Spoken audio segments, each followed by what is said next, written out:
Hi, I'm Brendan, game developer and art lecturer. In the previous video, I've created a full Elven warrior character, and it's a time-lapse process of the entire creation. If you're interested in checking out that video, please do look in the description. There is a request that I've received from a fellow YouTuber, and I guess I could call you guys my student now. Uh, and one of the requests was to expand on the topic of hands and other body parts that I will be creating in the coming future. But for this video specifically, we're gonna cover on how to tackle hands. So let's get started. So with hands, there are three main things I need you to take note of. The first is the palm is not a box. The second is we need to recognize major landmarks on the hands. And third is that we see major volumes on the hand, right? So that we can break them down into things that we can digest. I'm going to elaborate further. So over here, we can see that the main palm, right, which is the biggest shape on the hand, it's almost like a box, but it is also not quite a box where it is perpendicular on each of the corner, right? There are its nuances that I would like to explain and elaborate further. So if we look at this portion, like this image here, the palm, though it can look like a box, there are also slight changes here and there that I want to kind of point out. So over here, the first thing I want to point out is the tapering of where the palm joins towards the wrist, right? Over here is the wrist. And this shape here, you could see that it's kind of tapered in, and over here it's also slightly tapered in, right? So it is not exactly a square if you look at it from a top-down view. The second point is that this portion where it's joining with the fingers, it is not straight, right? You could see that there is a curve over here, and it is also not a curve that is just generic like this, right? Where it's bulging out like that. There is a certain biases to having that bulge be more favoring towards one side, and that side is usually favoring towards where the thumb is. So in this case, it's favoring towards here, right? And then it tapers off there. There is one thing that I used to do, and it's a mistake that I've learned when I was younger, starting out with drawing hands, is that I put all my fingers on a straight line where they extruded out from here. And I would say that the hand doesn't look bad, but it just looks like out of place, or it just looks a little bit wrong, but I can't quite put my finger on it. And after I've learned that this portion where the fingers are joined with the palm isn't straight, then I realized, oh, okay, so now my index finger, my middle, and my ring, and my pinky has to be sitting on a curve like that. And it makes most sense when we study our own hand that this part here isn't completely straight, right? You see a curve, and the bulging part is always favoring where the thumb is. So that's the first part regarding palm is not a box, but we are just looking at it from an axis, right, from the top-down view. I would like to kind of elaborate as well on the front view in this case, where the bulging or the curvature of the palm is also not completely straight like this, right? It's not straight like this. There is a certain curvature to it where, again, similarly, the bulge is favoring where the thumb is. So in this case, it's something like this, right? The bulge is favoring, it's biased towards the thumb, and over here there's also a curvature like this. So it is not a flat square or a box that is completely perpendicular. There is certain curvature to it that forms the palm. So that's the first main one. The second portion that I want to tackle is regarding fingers, right? And we want to tackle those by recognizing major landmarks. In this case, the knuckles, the joints between each individual digits. So over here, we can tackle the knuckles first, right? By drawing out circles, followed by the joints that are dividing the digits into to what forms a full hand, right? Or the respective fingers. And if I were to just kind of link it up over here and turn off the background image like what I'm about to do, you can tell that this is still pretty much a hand, right? And this is the basic of fingers, made up of just circles and lines. But if we can elaborate this a little bit further, it can help you guys learn a little bit more as well. But let's focus on just the index finger. So one of the things that I want to highlight is that the finger's digit it's not all the same length. It is also something that I realized very late in my journey that I also want to kind of teach you guys as early as you can, right? The moment you start noticing it, you can start practicing it. So the distance between the first digit followed by the second, followed by the third, is that the digit is in 3 different sizes. You have the longest, the middle one, and then the shortest. So if I were to draw this from a side view, the longest finger would look like this, followed by the slightly shorter one would look like this, and then lastly you have the fingertip, which is the shortest. Right? I used to do them all in the same length, right? So you see the middle joint as long, and then the last joint as similarly long as well. And this doesn't look right. And I have no idea why until I found this out. So if you guys find this useful, remember to subscribe to stay tuned for more. Alright, so this is the fingers with joints and major landmarks. The next one I want to tackle is regarding the volumes. But first, I also have some real-life references for you guys to see to kind of put the theories that we've learned into practice in this image. Over here, we could see that the curve that I was describing just now is present, right? And we could see that there is a bulge, but biased towards the thumb. And similarly over here, we could see that as well, where you have a curve, the bulge biased towards the thumb, right? So this volume, do take note of that shape and draw that shape as well when you are either in 2D or sculpting in 3D.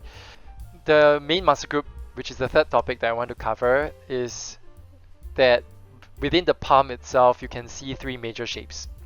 The first would be this major fatty piece here, followed by this one, and lastly this. Right, so if you were to draw a palm in this 3 main shape and just fill the rest with connections, you would easily get a palm, right? So if I were to draw, let's say a palm like that, a 3 main one, followed by this, which is the connection towards the thumb, and then lastly a final piece here that is kind of this piece right here.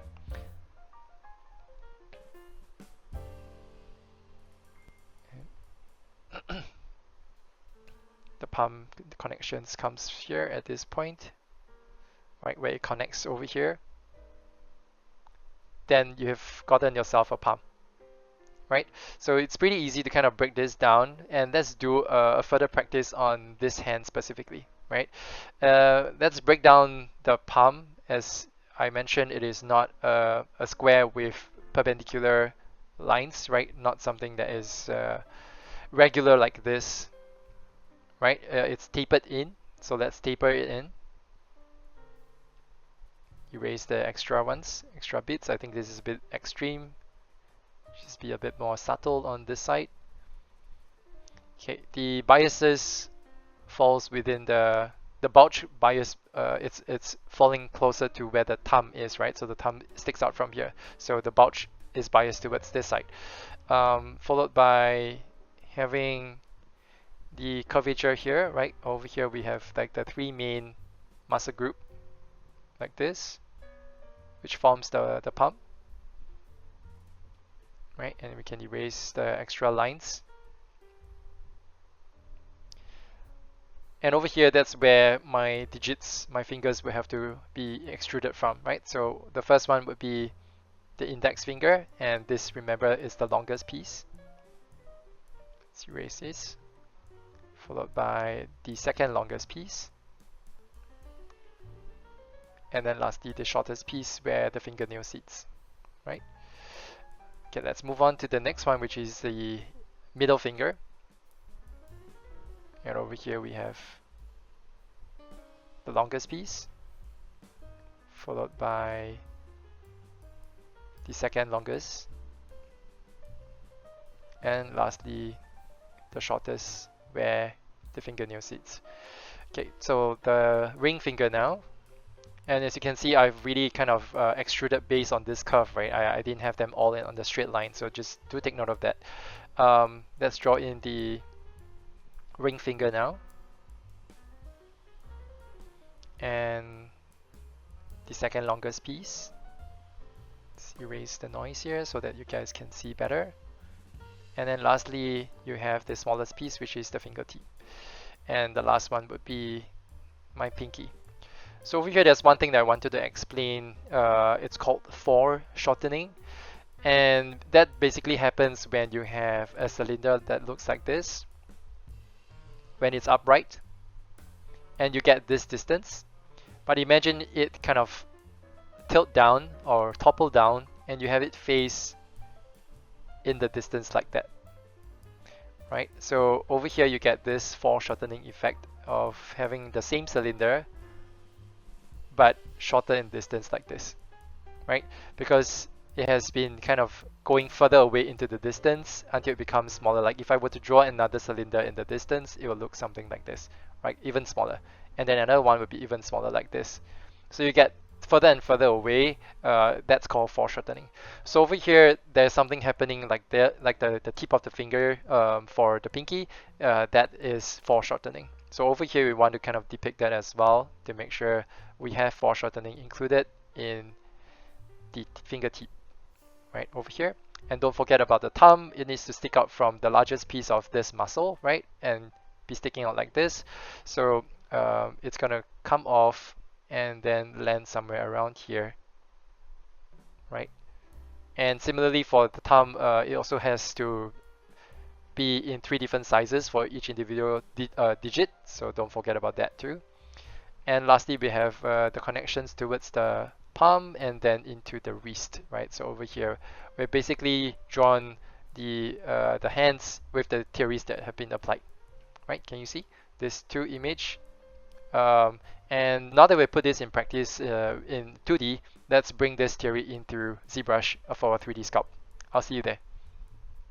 Hi, so we're in ZBrush right now, and the model that you see here, it's basically what we did just now with the 2D drawing in Photoshop.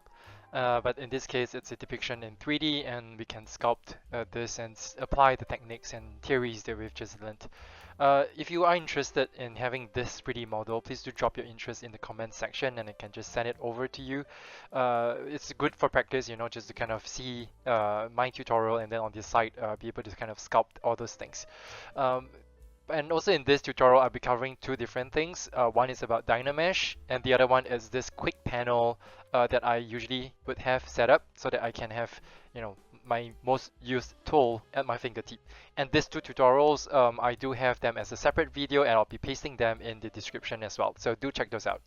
So right now, let's get started. Over here, I would like to kind of start making this more like a human hand instead of like boxes and stuff like that. So I want to kind of increase the division levels, right? So our hands are mostly made up of more cylindrical shapes, right? In this case, I think it's a good place for me to start sculpting. But first, I need to turn it on into a Dynamesh. So Dynamesh can be found in one of my hot panels here, which is Dynamesh. But you can also find it under Geometry, Dynamesh, and click on this button here, and it will turn it into a Dynamesh. And again, that tutorial that I've shared, it's an elaboration of the what Dynamesh is, you know, the strength and weaknesses on how to work with Dynamesh. And also, just again, as you can see, I was going through the palettes trying to find a tool when I could have access it here in just less than a second. So again, these are the 2 very strong tips. Again, check the description for the 2 links. I highly recommend you watching them. All right, so now just turning on wireframe, you can see that they are right now still geometries, and I want to turn them into Dynamesh, and you could see that the wireframe has turned into something like this, right? And that means I can now start sculpting. Let me turn off the poly wireframe, change this into more of a gray matte material, and we can just start sculpting. All right, so over here we have using a clay build-up brush, and in between here I'll jump into some time lapse, right, where you just see me sculpt and I don't keep talking throughout the way. And anytime I need to speak, we'll slow down the video, have me speak, and then we go back into time lapse again. I think that's a very nice format for you guys to really utilize the time just seeing me sculpt, right? So over here, my main couple of key landmarks is to sculpt in the joints, right, where the bones are connecting between each individual digits, and also the knuckles, right? Over here it's a bit too protruding, so I want to kind of have this pressed in so that we have the knuckles like that, and kind of just blending the 2 geometry where the fingers is connecting with the palm. Just getting that out of the way and setting up the foundation so that we can have something to work with. Over here, just again reiterating what we've shared just now in Photoshop is that the digits come in 3 different sizes. You have the longest one followed by the second longest and the shortest, which is here. And also, as we're kind of sculpting here, might as well kind of mention it, is that the fingertip has a very flattened piece of flesh over here at the bottom here. So later on as I'm sculpting, you can also take notice of that. And you'll see me apply kind of the same technique just across multiple times because we have like 5 fingers to sculpt, right? On the top side, we also have a depression for the fingernails, right? So over here, it's where the bulge is, where, you know, like over here, we have the nails joining to the flesh. So you see this bulge over here. That's what I'm trying to get to. All right. So I think, let me just see if I miss anything. Oh, right. So regarding the 3 main muscle group, we have this muscle group here, this one, and this one, right? So this is the part that is connecting to the thumb. So we will also be sculpting that later as well. And I think I'll need to stop talking and let's go into time lapse.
So jumping out of time lapse now, just a couple of highlight couple of points.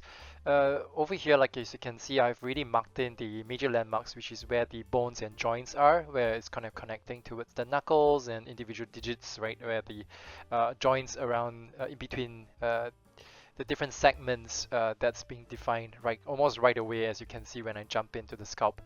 The other one that I wanted to kind of highlight is also not to be too concerned with, you know, like artifacts like this, right? Because if you were to just smooth it out holding down shift, they'll be gone relatively quickly, but be more concerned with the volumes that you're trying to depict, right? Like just now at the start when this part of the fatty flesh here is a bit too thin. Like I feel like there could be more meat in them, and I want to kind of really address those volume as early as I can, right? Like over here, I also want this to be a little bit more kind of realistic than having like a thin biscuit. As you can see, I can just kind of smooth it out, and then you know the kind of stuff would be gone, like the artifacts would be gone. The next one that I want to kind of point out is we should have the wrist be inserted as soon as we can, because that really helps change the perception, just like how if you watch the Elven Warrior, which I'll paste the link later in the description as well. I'll jump right into putting in the hair, because the hair really changes the perception of face, right? Of the face, like is it thin, is it wide, is it broad, or is it narrow? It's really the hair plays a huge influence. In this case, the wrist plays just as much as well. So let's do a mask here. Over here, let me just do that. Move my mouse over here by holding down alternate. I mean the gizmo, and I can just move this out, scale this bigger. Right, we have something like a wrist. At the top, it definitely doesn't look like this. This is like an onion or something. So let's use the move tool to kind of move things back in again, just so that it conforms closer to what a wrist would look like. Right, I'm just kind of nudging and massaging this. The forearm over here it should be kind of tapering bigger and bigger, because the wrist is I mean the forearm has a lot of muscles in it, and in the future we can also cover more in those aspects. And over here right now I'm done. I'll just do a control to control drag to clear the mask, control drag again to recalculate Dynamesh, right? So over here I can now start sculpting again. Again, this portion it will be covered in the Dynamesh video, so do check that out. And there will be further explanation in a simplified form. I'm using like a sphere just to explain this very complex thing, and it's just easier to break it down. So do check the description. All right, I'm gonna jump right back into time lapse and let's continue sculpting.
Alright, so I'm done with the hands, and I'm quite satisfied with the time that I've spent, which isn't a lot, but I managed to get a lot of very quick results just from having to model the base from Maya and then having to have this be sculpted in such a quick way. As you can see, we've applied a couple of the theories that we've learned from the earlier part of the video, and we can quickly come up with a lot of very nice results just being aware of those things. There are definitely some additional stuff that I've added into as tidbits here and there, and you could probably see it from my time-lapse process. But if you are interested for me to elaborate a little bit further, let me know as well, and I can find another video to elaborate on this. If you're interested in the 3D model that I've used just now as your own practice, or you just want to kind of see how and dissect the 3D model, feel free to drop your interest in the comment section below, or you could write your interest to my email, which is simply gameartproduction@gmail.com. I'll paste it here and also put it inside the description as well. If you find this helpful, please do like and subscribe to support the channel so that I can produce more of these videos for you guys and further breakdowns to help you in your journey. And stay tuned for more. I'll see you around.